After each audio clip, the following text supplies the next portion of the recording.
గదిలో తలరాతలు మార్చేటి గురువులారా, విశ్వానికి విజ్ఞానం అందించే అంచెలంచెలుగా మేలెదుగుతుంటే మురిసెను ఈ హృదయం. పాటల్లో అందరూ మము ప్రోత్సహిస్తుంటారు.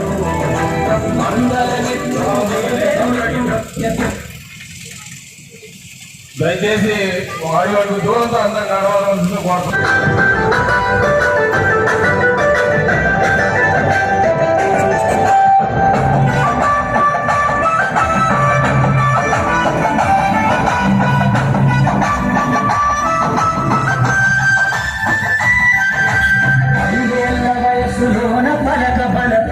మొదలు పయనం అంచెలంచెలుగా మేమెదుగుతుంటే మురిసెను ఈ హృదయం. పాటలు అందరూ ప్రోత్సహిస్తుంటారు. అందలమెత్తు మేమెదుగుతుంటే పోతుంటారు. ఎదిగే కొద్ది ఒదిగుండాలని జీవిత సంచారం చెబుతూ, ఎదిగే కొద్ది ఒదిగుండాలని జీవిత సంచారం చెబుతూ,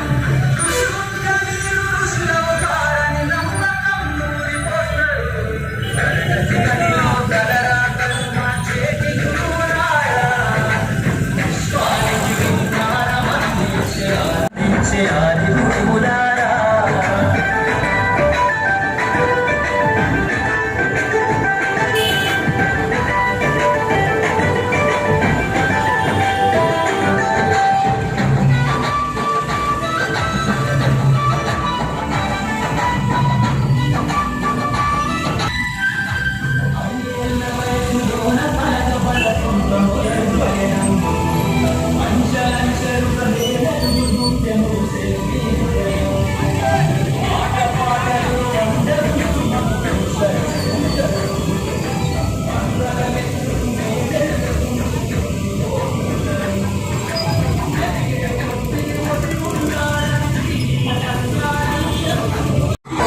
తరగతి గదిలో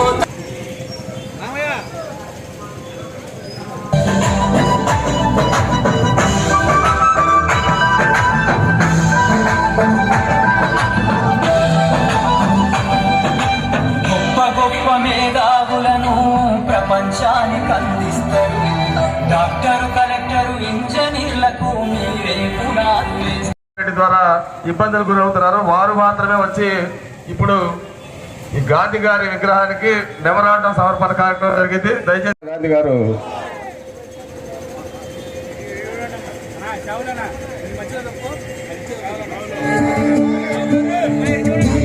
సౌండ్ తగ్గమా.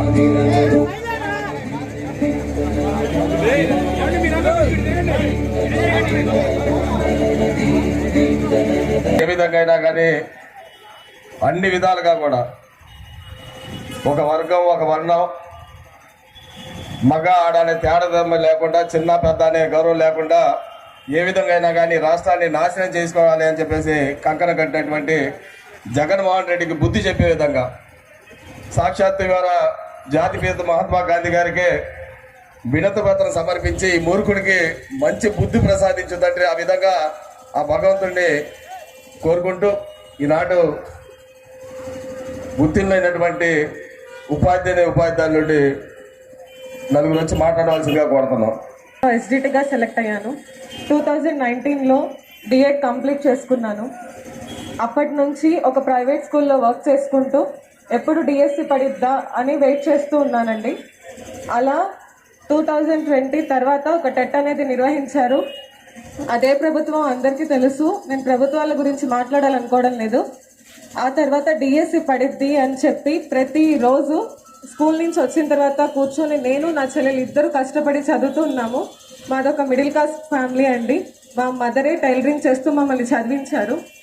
ఆ తర్వాత డిఎస్సి పడిద్దని కష్టపడి చదువుతూ ఉన్న టైంలో ఎలక్షన్స్ అని డిఎస్సి జరగట్లేదు, క్యాన్సిల్ అని చెప్పేసరికి మా ఆశలన్నీ నిరాశలైపోయాయి.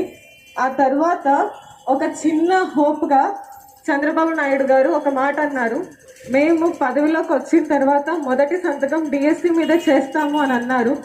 ఆ మాట ఆ రోజున మాకు ఒక చిన్న హోప్ అనేది కలిగించింది. అది పెడతారా లేదా అనేది పక్కన పెడితే గెలిచారు, సంతకం పెట్టారు, డిఎస్సి ఇచ్చారు. అలా ఇవ్వడం వల్లనే నారా లోకేష్ గారు ఎలాంటి పక్షపాతం లేకుండా, ఎలాంటి అవినీతి లేకుండా ట్రాన్స్పరెంట్గా మెరిట్ లిస్ట్, సెలక్షన్ లిస్ట్ చెప్పిన టైం కల్లా వేసి ఇచ్చి మమ్మల్ని ఇక్కడ నించునేటటువంటి ఆ గౌరవాన్ని అందించారు. ఇందులో ఎలాంటి అవకతవకలు జరగలేదండి. నేను ఉర్దూ మీడియంలో సెలెక్ట్ అయ్యాను. డిఎస్సి మీద వస్తున్నటువంటి ఆరోపణలు ఏవైతే ఉన్నాయో అవన్నీ అవాస్తవాలు. ఎందుకంటే నేను ఒక మిడిల్ క్లాస్ కుటుంబం నుంచి వచ్చాను. నాకు డబ్బులు ఇచ్చి కొనుక్కునేంత స్తోమత అయితే నాకు లేదు. నేనైతే కొనుక్కోలేను. అలా కొనుక్కొని వచ్చారు అని చెప్పడం, మేము ఇన్నాళ్ళు పడిన కష్టానికి అదొక మచ్చలాగా మారుతుంది. అసలు ఏ ప్రభుత్వ ఉద్యోగికి కూడా వాళ్ళు ఎంతో కష్టపడి ఒక కాంపిటేటివ్ ఎగ్జామ్ అంటే లక్షల మంది రాస్తారు. ఆ లక్షల మందికి రావాలని రూల్ లేదుగా. అప్పుడు ఇచ్చిన పోస్టులు ఎన్ని? ఇప్పుడు 16,000 పోస్టులు ఇచ్చారు. ఆ 16,000 పోస్టులలో వాళ్ళతో పాటు మేము అపాయింట్మెంట్ తీసుకోవడానికి వెళ్ళినప్పుడు మాతో పాటు ఒక గార్డియన్ వచ్చారు.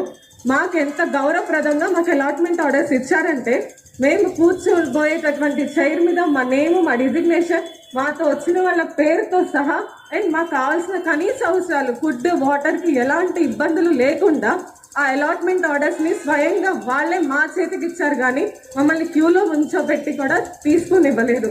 ఆ టీచర్, ఉపాధ్యాయ పదవికి అంత గౌరవాన్ని ఇచ్చి ఈ మా కష్టానికి ఒక వెలుగులాగా ఈ డిఎస్సి అనేది పడి మేము ఇక్కడ నిలబడి మాట్లాడుకుంటున్నాం. ఇప్పుడు నెక్స్ట్ వచ్చే డిఎస్సి ఆస్పిరెంట్స్కి మీరందరూ కష్టపడి చదువుతున్నారు. ఇలాంటి రూమర్స్ని పట్టించుకొని నిజంగా ఏదో జరిగిపోయినాయి అని అనుకొని ఎప్పుడు కూడా నిరాశపడకుండా మీ కష్టం మీరు పడితే మా ఈ శ్రమ మళ్ళీ మిమ్మల్ని ఈ చోట నిలబెట్టదు. మీరు గౌరవంగా మీ జాబ్స్లో చేరుతారు. ఇలా వచ్చి మేము కష్టపడి చదువుకుందాము అని చెప్పుకునేంత దుస్థితి దీంతోనే ఎండ్ అవ్వాలని నేను కోరుకుంటున్నాను. Thank you so much sir. Thank you అమ్మా. చిన్న వయసు అయినా కానీ చాలా పెద్ద మనసు మాట్లాడావు.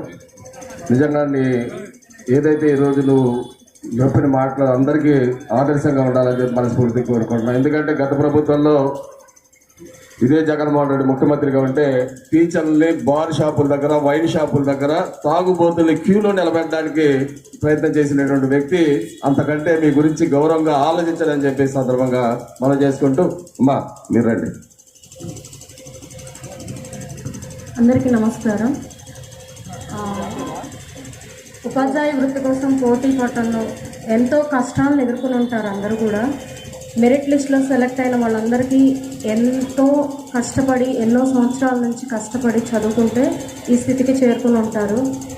హాఫ్ మార్క్లో కూడా ఉద్యోగాన్ని కోల్పోయిన వాళ్ళు ఉన్నారు. వాళ్ళందరికీ చాలా బాధ ఉంటుంది.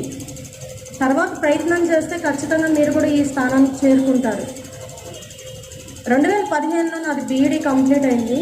ప్రభుత్వ ఉద్యోగానికి అప్లై చేయాలి, రాసుకోవాలనే ఉద్దేశం కూడా నాకు లేదు. కానీ 2025లో వస్తున్న నోటిఫికేషన్కి ఒక ఆశతోటి చదివాను. నేను చాలా కష్టపడ్డాను. ఒక సంవత్సరం పాటు ఇల్లు, కుటుంబం, పిల్లలు అనే అన్నిటినీ పక్కన పెట్టేసి రోజుకి 14 గంటల సేపు నేను కష్టపడ్డాను.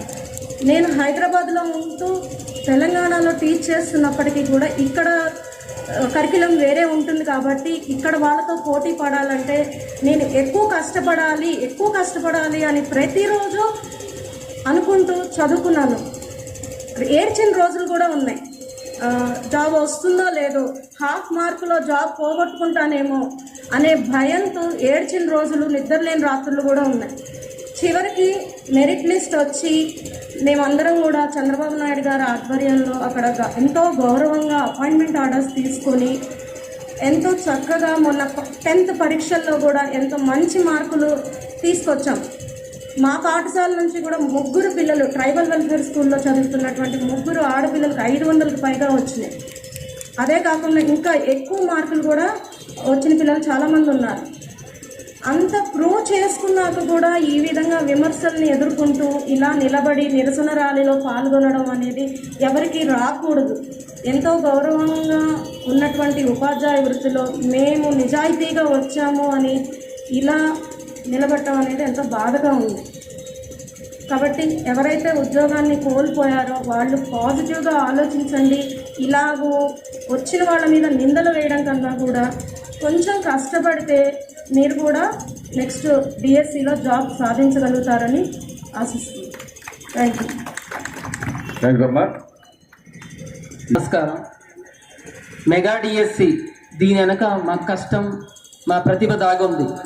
కానీ జాబ్ వచ్చిన 10 నెలల తర్వాత వైసీపీ గవర్నమెంట్ బురద ప్రభుత్వం మీద చల్లడానికి మమ్మల్ని ఉపయోగిస్తే చూస్తూ ఊరుకోం. నేను సజ్జల గారు మాట్లాడుతూ మెరిట్ లిస్ట్ ఇవ్వలేదు, సెలెక్ట్ లిస్ట్ ఇవ్వలేదు అన్నారు.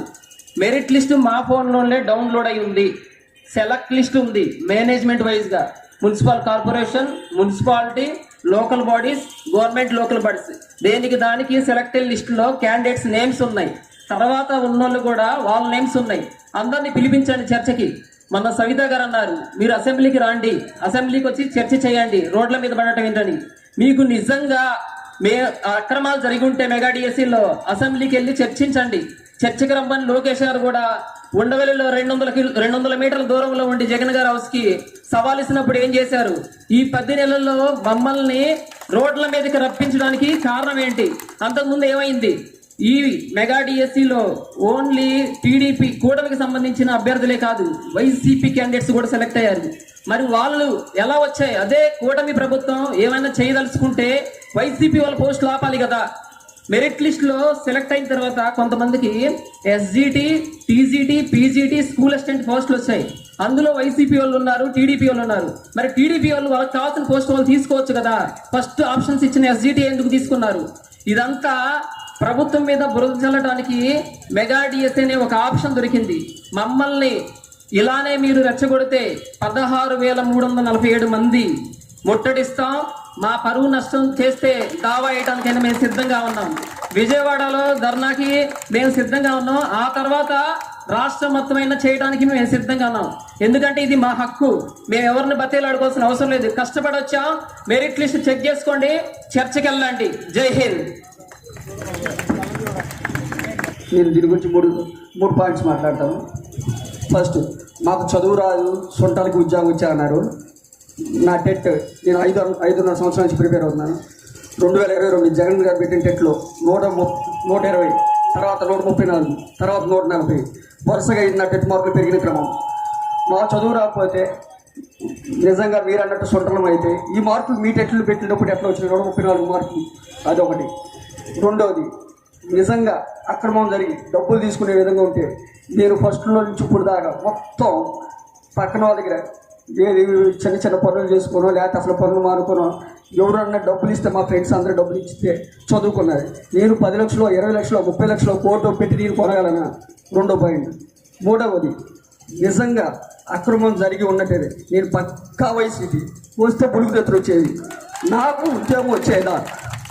3 పాయింట్స్ అయిపోయింది. చివరగా చెప్పదలుచుకుంది, నేనే సినిమాలో ఒక డైలాగ్ ఉంది, తుడుచుకుంటే పోతుంది అనుకుంటే 199 సార్లు నేను తుడుచుకుంటానికి రెడీ, కానీ నేనే పోతాను అనుకుంటే నువ్వు పోతావు. థ్యాంక్ యూ తమ్ముడు. ఇప్పుడు ఈరోజు మీ అందరూ కూడా ఈ ర్యాలీలో పాలు పంచుకోవడం అనేది దురదృష్టం. సీత ఆ రోజున అగ్నిగుండంలో దూకి రాముడు దూకమంటే ఏ రకంగా ప్రాతిపత్యం నిరూపించుకోవడానికి ప్రయత్నించిందో, సీత మహాప్రతివత అనేది సమాజానికి అంతా తెలిసినా కూడా మరి అగ్నిగుండంలో దూకక తప్పలేదు. అదే రకమైనటువంటి ర్యాలీ ఈ ర్యాలీ అని చెప్పి నేను అనుకుంటా ఉన్నా. ఎందుకంటే నేను 2025 మార్చిలో జరిగినటువంటి పట్టభద్రుల నియోజకవర్గంలో పోటీ చేసిన సందర్భంలో నేను ఒక ట్రైనింగ్ సెంటర్కి వెళ్ళాను. ఆ ట్రైనింగ్ సెంటర్కి వెళ్ళినప్పుడు నాకు అప్పుడు దాకా పెళ్ళైన ఆడవాళ్ళు, బిడ్డలు పుట్టిన వాళ్ళు, వాళ్ళందరినీ ఇంటి దగ్గర వదిలేసి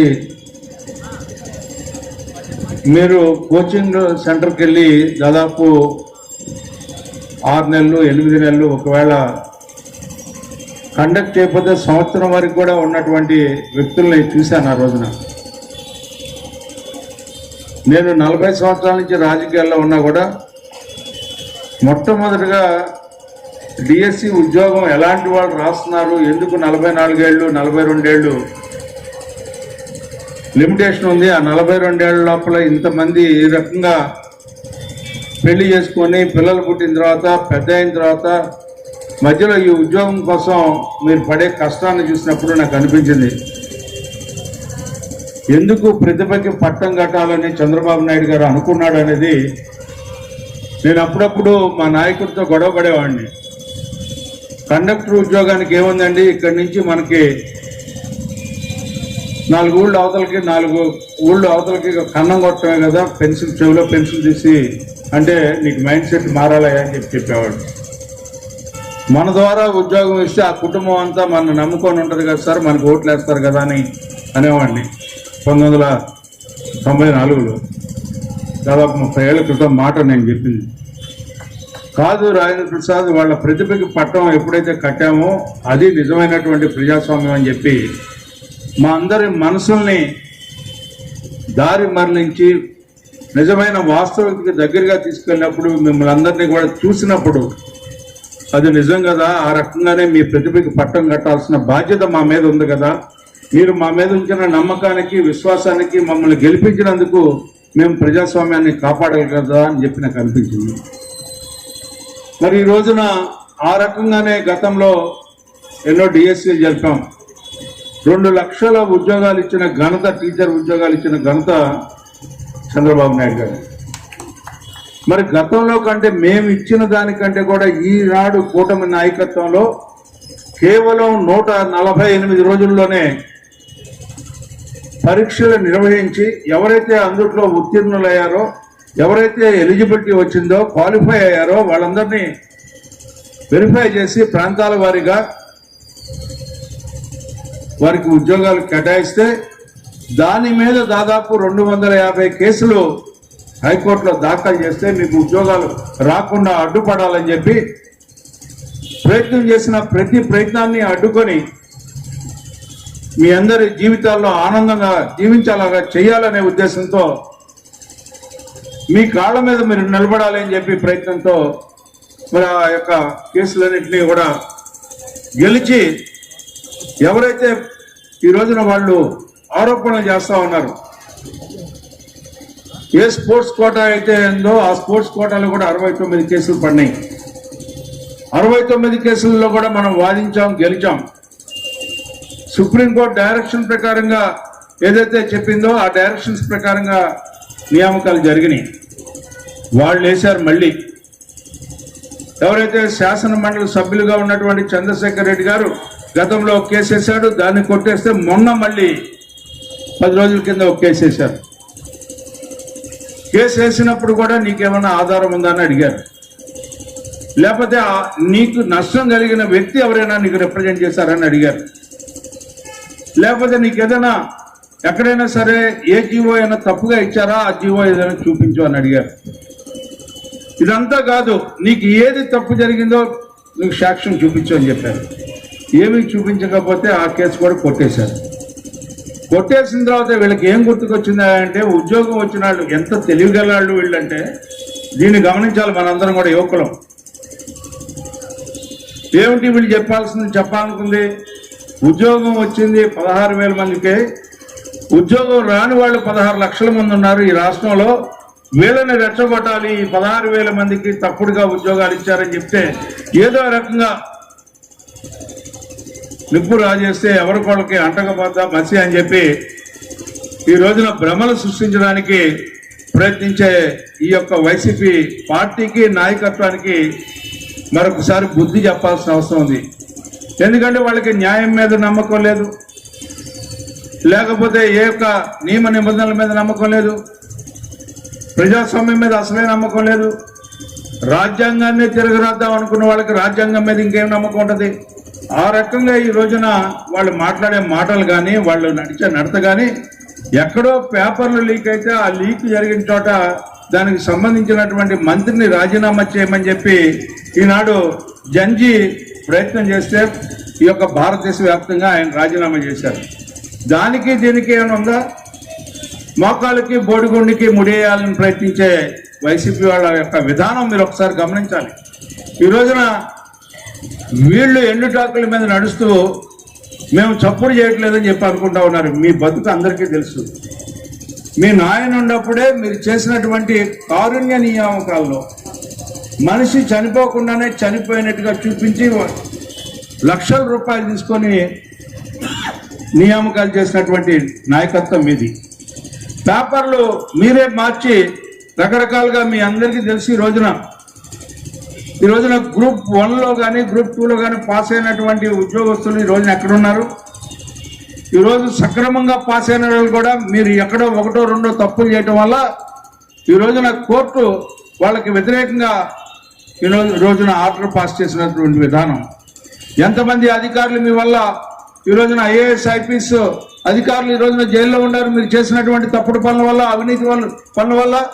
ఈ రకంగా ఈ దేశాన్ని దోచుకున్న వాళ్ళు, ఈ దేశంలో అల్లర్లు సృష్టించిన వాళ్ళు, అరాచకాలు చేసిన వాళ్ళు, అన్యాయం చేసిన వాళ్ళు, అక్రమాలు చేసిన వాళ్ళు, అగాధాలు సృష్టించడానికి ప్రయత్నిస్తూ ఈ రోజున యువకుల్ని టార్గెట్గా పెట్టుకొని యువత మీద బురద జల్లే కార్యక్రమం పెట్టారు అంటే ఇంతకంటే ద్రోహం ఇంకేది లేదు అని చెప్పి మనందరం కూడా గుర్తుపెట్టుకోవాలి.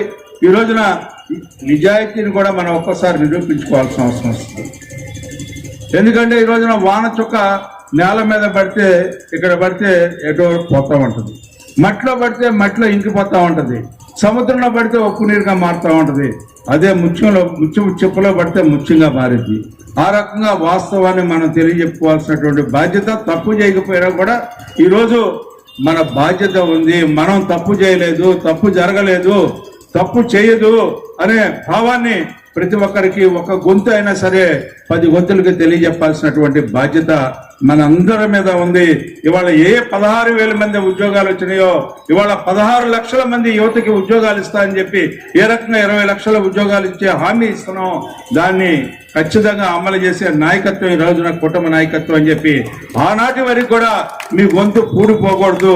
మీరు ఏ రకంగా బాలబాలికలకి విద్యార్థులకి బోధన చేస్తా ఉన్నారో, ఇవాళ ఎవరైతే నిరాశనం అయిపోయి లేకపోతే నిరుద్యోగులుగా ఉన్నారో వాళ్ళకి మీరు ఈ యొక్క కూటమి అండగా ఉంది అని చెప్పి తెలియజేయటానికే ఈ యొక్క ర్యాలీ అని చెప్పి సందర్భంగా మీ అందరూ కూడా గుర్తుపెట్టుకొని ఆ రకమైనటువంటి మనోబలాన్ని, ఈరోజు మానసికమైనటువంటి ధైర్యాన్ని ఈ రోజున ఈ యొక్క ప్రభుత్వం ఏ రకంగా పనిచేస్తుందో తెలియజెప్పే విధానంలో, మీరు నడిచిన విధానంలో మీకు ఏ రకంగా ఉద్యోగం వచ్చిందో తెలియజెప్పిన అంశాలు ఈ రోజున 10 మందికి కూడా ఈ రోజున ఓపెన్ గా చెప్పాల్సిన అవసరం ఉంది.